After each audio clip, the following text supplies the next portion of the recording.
Alors tout le monde nous parle de ces critiques. Bah, il y a eu les premières. Alors je peux vous dire qu'il y a des critiques européennes incroyables.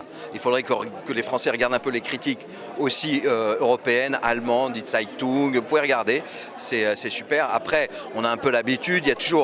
Il y a toujours des journaux dont la ligne éditoriale, c'est un peu quand même d'être très virulent, mais on est super content parce que ça nous fait aussi une pub d'enfer, et c'est bien. Et puis je pense que c'est surtout, moi je fais les films pour les spectateurs, donc j'espère surtout que le public sera présent et qu'il adorera la série. Voilà, c'est surtout ça qui nous intéresse.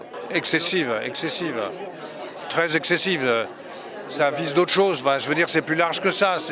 On ne peut pas dire que Depardieu est mauvais, Magimel est mauvais, la réalisation est mauvaise, le scénario, ça va, quoi. C'est trop. Oui, c'est normal. Vous savez, c'est quand il y a une aussi grande attente, comme c'est le cas, ça fait 3 ans qu'on parle de cette série, c'est le jeu. Il faut, quand on joue à un jeu, on doit s'adapter à ses règles. Ou alors, il ne faut pas jouer, mais je pense que c'est tout à fait normal. Et encore une fois, heureusement que la vie et la survie d'un projet ne tient pas qu'à une seule critique. Il y aura de tout. C'est tout à fait normal. C'est la force et la liberté de notre pays, et c'est ça qui est formidable. Quand on sort les Kalachnikov comme certains médias ont pu le faire, je pense qu'il y a toujours des raisons qui sont au-delà de l'objet lui-même. Pourquoi? Je ne sais pas. C'est vous qui êtes de ce côté du fil. C'est vous qui pouvez savoir. Pas moi. Je réponds que c'est le jeu parce que si j'avais pas envie de m'exposer à la critique, j'aurais été secrétaire dans un bureau, j'aurais fait mon métier dans un placard à la limite, mais non, le principe... C'est du travail, c'est normal qu'on puisse ne pas aimer notre travail, qu'on puisse l'aimer, mais c'est surtout que je me suis dit qu'il fallait aussi bien ne pas lire les négatifs que les positifs parce que les choses sont faites en fait. Ouais, j'ai pas lu, je m'en fous d'ailleurs. Je préfère que les gens se fassent leur propre avis. Après, les critiques, s'ils savent faire autre chose, on le saurait. Leur nom, c'est de critiquer. À partir de là, qu'ils critiquent, et voilà, très bien.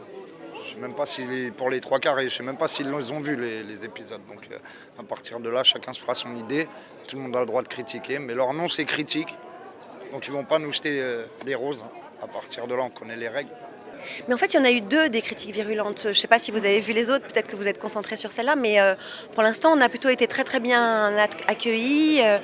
Et par les Français et par les étrangers. Il semblerait que la critique européenne reconnaisse tellement de qualité à cette série qu'ils ont dit que c'était probablement la meilleure série française jamais produite.